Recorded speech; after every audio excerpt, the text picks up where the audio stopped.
Et si je vous disais que parmi toutes les bonnes résolutions que vous pourriez prendre cette année, il y en avait une qui vous permettra d'enfin dormir sur vos deux oreilles.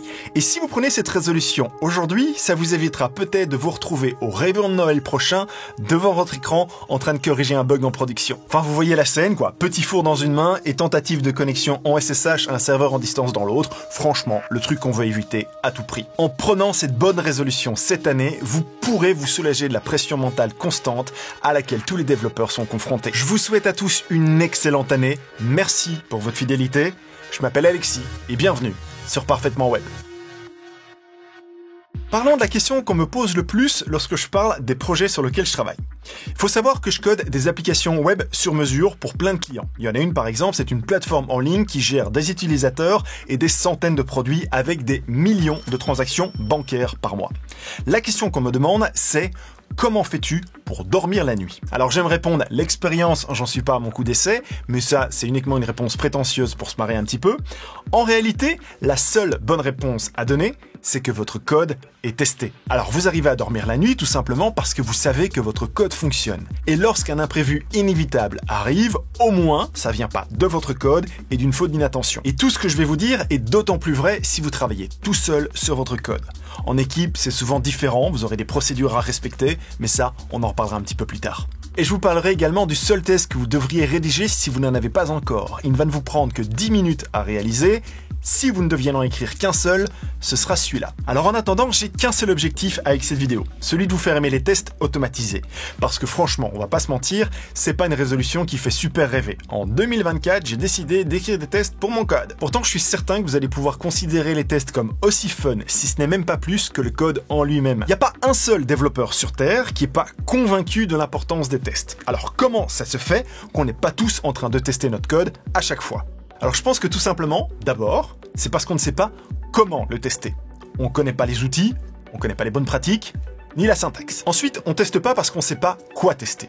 Quand on commence à écrire du code, très souvent, on a envie de tout tester. Puis on se rend compte que du coup ça prend un temps de dingue, qu'on teste des choses totalement évidentes et des choses totalement inutiles. Enfin, et c'est le cas le plus courant, on n'écrit pas de test parce que le code est trop dur à tester. Si l'on prend l'exemple de la fonctionnalité la plus courante que vous auriez à développer, qui est celle de l'achat d'un produit en ligne par exemple. Si vous tentez de tester toute cette logique en une fois, votre test va être hyper compliqué et hyper frustrant à écrire. Du coup, le test, il sera jamais écrit. Et dans ces cas-là, c'est utile de penser que peut-être le problème ne vient pas du fait que vous devriez écrire un test, mais plutôt que c'est la façon dont vous avez écrit votre code et sa manière de fonctionner qui pose problème. Et c'est généralement le cas lorsque le principe de responsabilité unique n'est pas respecté. Alors si vous ne le connaissez pas, le principe de responsabilité unique, c'est une règle de bonne pratique en programmation qui dit que chaque partie de code devrait se concentrer sur une seule fonctionnalité ou logique. En d'autres mots, vous devez découper votre code au maximum pour éviter que plusieurs tâches soient regroupées en un seul endroit. Du coup, quand vous n'arrivez pas à tester correctement une fonctionnalité dans vos tests, c'est probablement un signe que votre logique de programmation doit être découpée en plus petits morceaux. Dans ces cas-là, je vous conseille de commencer par simplifier votre code et écrire des tests pour chacune de ces petites parties plutôt que de vouloir tout tester d'un seul coup. Et utilisé de la sorte, le test vous sert à la fois comme outil de vérification du bon fonctionnement de votre code et à la fois comme outil de refactoring. La chose à retenir si vous voulez réussir à tenir cette bonne résolution de tester votre code, c'est qu'écrire des tests pour son code, c'est un petit peu comme faire du nettoyage ou du rangement. Je veux dire par là qu'il vaut mieux le faire un petit peu, tout le temps, tous les jours, que tout laisser traîner et se retrouver avec une montagne à gérer en fin de semaine. L'idée également est de vous dire qu'un test, c'est pas une étape supplémentaire ou une corvée. C'est une partie intégrante de votre processus d'écriture de code. Et c'est pour ça que de nombreux développeurs utilisent la méthode TDD pour Test Driven Development. En français, ça se dit le développement piloté par les tests. L'idée rapide ici, sans faire un cours entier sur le TDD, c'est d'écrire un test qui échoue avant d'écrire du code.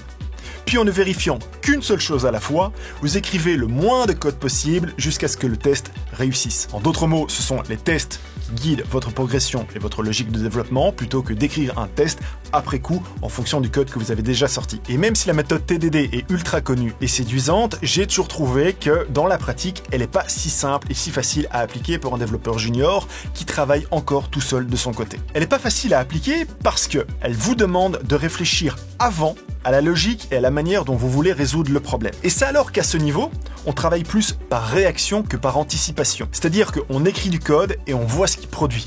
et ainsi de suite pour arriver jusqu'au résultat. Alors qu'avec le TDD, on doit arriver à se poser les bonnes affirmations à tester avant même de savoir où le code va nous mener. Du coup, si vous vous retrouvez dans ce cas-là, je vous invite à arrêter de penser au test comme une difficulté, mais bien comme un véritable guide. Un guide qui va vous servir à deux moments clés. D'abord, comme planificateur, et ensuite comme vérificateur. On va prendre l'exemple d'une liste des tâches par exemple. On serait tenté de se lancer à corps perdu dans le code en lui-même et puis de tester après coup quelque chose comme la liste des tâches fonctionne. Alors que si on utilise la méthode TDD, avant même d'écrire la moindre ligne de code, vous allez devoir réfléchir et écrire les affirmations suivantes, vérifier que la liste des tâches s'affiche correctement. Vérifier que l'utilisateur peut ajouter une tâche. Vérifier que l'utilisateur peut modifier une tâche, etc. Vos tests servent alors de plan de développement. Vous codez chaque fonctionnalité pour valider l'affirmation jusqu'à avoir terminé. Écrire un test n'est alors plus une corvée, car il s'apparente plus à écrire une liste de tâches qui en plus vous permet après coup de vérifier que votre code fonctionne. Mais alors que faire si vous n'avez aucun test dans votre application déjà existante ou alors que vous ne savez pas par où commencer? Eh bien, il existe un test que vous pouvez mettre en place dès maintenant dans votre application qui va déjà vous assurer de mieux dormir la nuit. Ça s'appelle le smoke testing. Le smoke testing, c'est un type de test qui vise à vérifier que les fonctionnalités les plus importantes dans votre application fonctionnent comme prévu, sans rentrer dans les détails d'une fonctionnalité. En gros, on va vérifier que tous les appareils s'allument bien et qu'ils tournent comme prévu, sans rentrer, sans valider toutes les options d'un menu par exemple. Et le premier test que je vous conseille d'écrire dès la fin de cette vidéo, c'est donc de vérifier que toutes les pages de votre site ou de votre application s'affichent bien. Et pour ça, c'est assez simple, il suffit de récupérer la liste de toutes les pages et vous automatisez un test pour vérifier qu'elles retournent bien à un statut OK. Et ce simple test va déjà vous permettre d'éviter de recevoir un appel de votre client au milieu de la nuit parce qu'une page du site affiche désormais une erreur 500. C'est véritablement le test le plus basique à écrire et à la fois la bonne chose à faire pour débuter. Lancez-vous au moins avec ce test et vous verrez que l'envie d'en écrire d'autres viendra probablement toute seule avec le temps. Alors si l'idée de tester votre code vous semble trop générique pour être une résolution que vous allez tenir dans le temps, je vous propose la chose suivante. Dorénavant, dès que vous allez rencontrer un bug et que vous devrez le corriger, vous allez d'abord écrire un test qui reproduit ce bug, puis vous le corrigez et faites en sorte que le test devienne vert. C'est bête à dire, mais en fonctionnant de la sorte, les bugs deviennent un petit peu nos amis, puisqu'à chaque bug, on a un test supplémentaire qui rend notre code meilleur et de plus en plus robuste. Et c'est en réalité là tout le principe du TDD. Au lieu de devoir traiter des bugs a posteriori en production, vous les introduisez et les testez volontairement avant, pour ne plus avoir de soucis après. Alors si le sujet vous intéresse et que vous souhaitez aller plus loin, on aura l'occasion de parler du principe de distribution et de déploiement continu dans une prochaine vidéo. Le principe est d'intégrer les tests à votre processus de développement et d'en automatiser leur fonctionnement le plus possible. N'hésitez dès lors pas à vous abonner à ma chaîne pour en savoir plus. Mais il y a tout de même un point important à prendre en compte lorsqu'on commence à coder en TDD et qu'on intègre des tests à notre code, c'est le temps supplémentaire que cela va nous demander. Car oui, c'est une réalité, ça demande plus de temps d'écrire des tests et du code que simplement du code. Du coup, prenez bien soin à planifier, mais surtout budgétiser ce temps supplémentaire. Et si vous avez besoin d'un argument de vente pour votre client ou votre patron, il est super simple. Le temps perdu maintenant à l'écriture de tests, c'est du temps gagné en double dans le futur. Et si votre deuxième résolution cette année est de vous éviter le burn-out, je vous invite à regarder cette vidéo dans laquelle je vous raconte mon expérience et ce qui m'est arrivé ces derniers mois. Allez la regarder dès maintenant. À tout de suite.